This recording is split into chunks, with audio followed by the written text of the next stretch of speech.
بسم اللہ الرحمن الرحیم۔ السلام علیکم ورحمۃ اللہ وبرکاتہ۔ محترم ناظرین، آپ دیکھ رہے ہیں یوٹیوب چینل حسن خورشید اوان اور میں خورشید احمد ہوں۔ مختلف کتب احادیث میں باپ کی شان میں ایک حدیث منقول ہے، تو اور تیرا سب کچھ تیرے باپ کا ہی ہے۔ یہ حدیث امام طبرانی نے المعجم الصغیر رقم الحدیث 947 والاوسط رقم الحدیث 6570 اور البہیقی نے بھی اپنی کتاب الدلائل النبوہ صفحہ نمبر 305 پر روایت کی ہے۔ واللہ عالم اس کی صحت کے بارے میں تو علماء حدیث ہی بتا سکتے ہیں۔ تو یہ ایک بہت ہی مشہور واقعہ ہے کہ ایک صحابی رسول صلی اللہ علیہ وسلم سے اپنے باپ کی شکایت کی، یعنی ایک صحابی رسول صلی اللہ علیہ وسلم نے نبی صلی اللہ علیہ وسلم سے اپنے باپ کی شکایت کی اور کہا کہ یا رسول اللہ صلی اللہ علیہ وسلم، میرا باپ مجھ سے پوچھتا ہی نہیں اور میرا سارا مال بھی خرچ کر دیتا ہے۔ آپ صلی اللہ علیہ وسلم نے ان کے والد محترم کو بلوایا۔ جب ان کے والد کو پتہ چلا کہ میرے بیٹے نے رسول اللہ صلی اللہ علیہ وسلم سے میری شکایت کی ہے تو دل ہی دل میں بہت رنجیدہ ہوئے، بہت غمزدہ ہوئے اور رسول اللہ صلی اللہ علیہ وسلم کی خدمت میں حاضری کے لیے چلے آئے۔ چونکہ عرب کی گٹی میں شاعری بندھی ہوئی تھی تو راستے میں کچھ اشعار ذہن میں کہتے ہوئے پہنچے، یعنی انہوں نے راستے میں ہی کچھ اشعار سوچ لیے اور وہ ذہن میں انہیں اپنے دل ہی دل میں کہتے ہوئے نبی صلی اللہ علیہ وسلم کے پاس پہنچے۔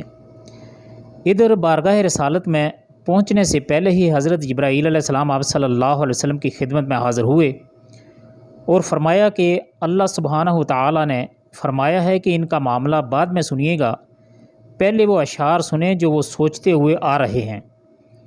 جب وہ حاضر ہوئے تو آپ صلی اللہ علیہ وسلم نے فرمایا کہ آپ کا مسئلہ بعد میں سنا جائے گا، پہلے وہ اشعار سنائیے جو آپ سوچتے ہوئے آئے ہیں۔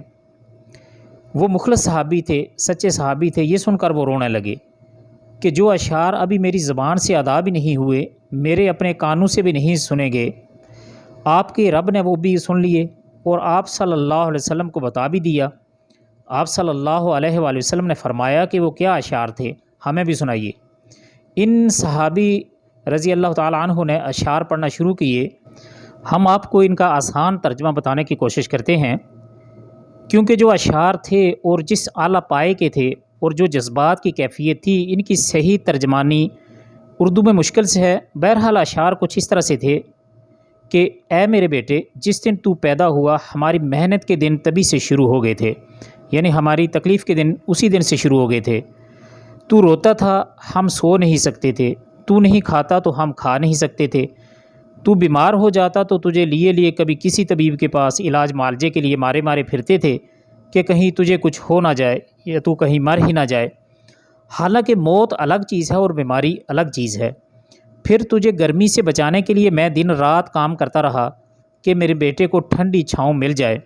ٹھنڈ سے بچانے کے لیے میں نے پتھر توڑے، تگاریاں اٹھائیں کہ میرے بچے کو گرمی مل جائے۔ جو کمایا تیرے لیے، جو بچایا وہ بھی تیرے لیے۔ تیری جوانی کے خواب دیکھنے کے لیے میں نے دن رات اتنی محنت کی کہ اب میری ہڈیاں تک کمزور ہو گئی ہیں، لیکن تو کڑیل جوان ہو گیا ہے۔ پھر مجھ پر خزاں نے ڈیرے ڈال لیے، لیکن تجھ پر بہار آ گئی۔ میں جھک گیا، تو سیدھا ہو گیا۔ اب میری خواہش اور امید پوری ہوئی کہ اب تو ہرا بھرا ہو گیا ہے۔ چل اب زندگی کی آخری سانسیں تیری چھاؤں میں بیٹھ کر گزاروں گا۔ مگر یہ کیا کہ جوانی آتے ہی تیرے طیور ہی بدل گئے، تیری آنکھیں ماتھے پر چڑھ گئیں۔ تو ایسے بات کرتا ہے کہ جیسے میرا سینہ پھاڑ کر رکھ دیتا ہے۔ تو ایسے بات کرتا ہے کہ وہ غلام سے بھی ایسے نہیں بات کرتا۔ پھر میں نے اپنی ساری زندگی کی محنت کو جھٹلا دیا کہ میں تیرا باپ نہیں نوکر ہوں۔ نوکر کو بھی کوئی ایک وقت کی روٹی تو دے ہی دیتا ہے، تو نوکر سمجھ کر ہی مجھے روٹی دے دیا کر۔ یہ اشعار سناتے سناتے ان کی نظر اللہ کے رسول صلی اللہ علیہ وسلم کے چہرہ مبارک پر پڑی تو دیکھا کہ آپ صلی اللہ علیہ وسلم اتنا روئے کہ آپ صلی اللہ علیہ وسلم کی داڑھی مبارک تر ہو گئی۔ آپ صلی اللہ علیہ وسلم نے جلال میں اپنی جگہ سے اٹھے، یعنی آپ صلی اللہ علیہ وسلم غصے میں اپنی جگہ سے اٹھے اور بیٹے سے فرمایا کہ آئندہ میری نظروں کے سامنے مت آنا اور سن لو، تو اور تیرا سب کچھ تیرے باپ کا ہے، تو اور تیرا سب کچھ تیرے باپ کا ہے۔ تو اور تیرا سب کچھ تیرے باپ کا ہے۔ یہ بات 3 بار فرمائی۔ اس روایت کو جیسا کہ شروع میں نے بتایا کہ امام طبرانی نے المعجم الصغیر رقم 947 والاوسط رقم الحدیث 6570 والبہقی نے اپنی کتاب الدلائل النبوہ صفحہ نمبر 305 میں روایت کیا ہے۔